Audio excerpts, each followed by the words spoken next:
తల్లి గారు మా తండ్రి గారు ప్రార్థన నడిపిస్తారు. తదుపరి దేవుని మాటలు వింటారు.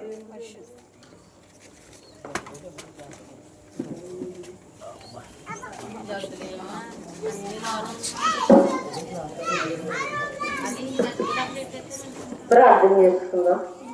మహాగణుడ, మహోన్నతుడ, సర్వాధికారి, సర్వోన్నతుడ, లోకరక్షకుడ, నిన్న నేడు ఏకరీతిగా ఉన్న దేవుడా, నీకు స్తుతులు వందనాలు చెల్లించుకుంటున్నాం ప్రభా.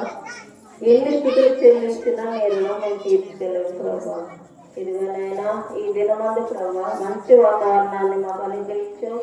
ఈ చక్కని కూటాన్ని ప్రభానైనా జరిపించుకున్నటకు నీ బిడ్డలందరినీ కూడా క్షేమకరంగా ఆయన తీసుకొచ్చిన దాన్ని బట్టి నీకు వందనాలు.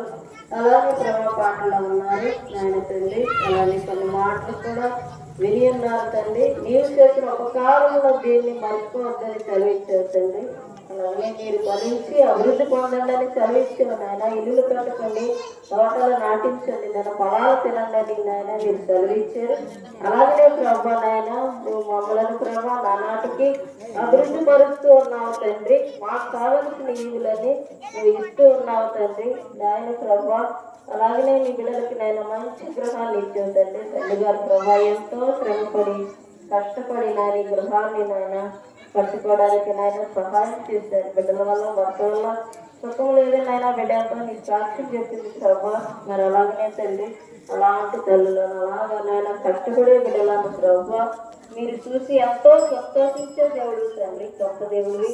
అలాగే ప్రభు గృహాలు తండ్రి మరి నాయన ప్రార్థించే గృహంగా, దైవజనులు తీర్చుకునే గృహంగా, ప్రార్థించే గృహంగా, నాయన మరే మాత్ర గృహంగా, అలాగనే ప్రభు నాయన తల్లి శారీరక ఎవరు ఎలాగైతే నాయన ప్రభా ఎలా అయితే ప్రార్థించి తన అవసరం తీసుకుందో అలాగనే తల్లి ప్రభావాలని మీ బిడ్డలకు కూడా వారి అవసరాలు తీసుకునేలాగా సహాయం చేయండి.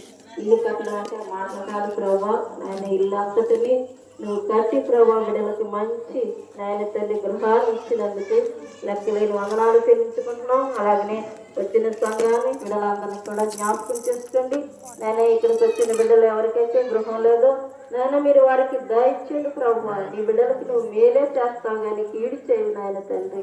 అలానే ప్రభా ప్రతి వారికి నువ్వేనైనా గృహం దయచేయమని యేసు నామమున అడుగుచు ప్రార్థన చేస్తున్నాము తండ్రి.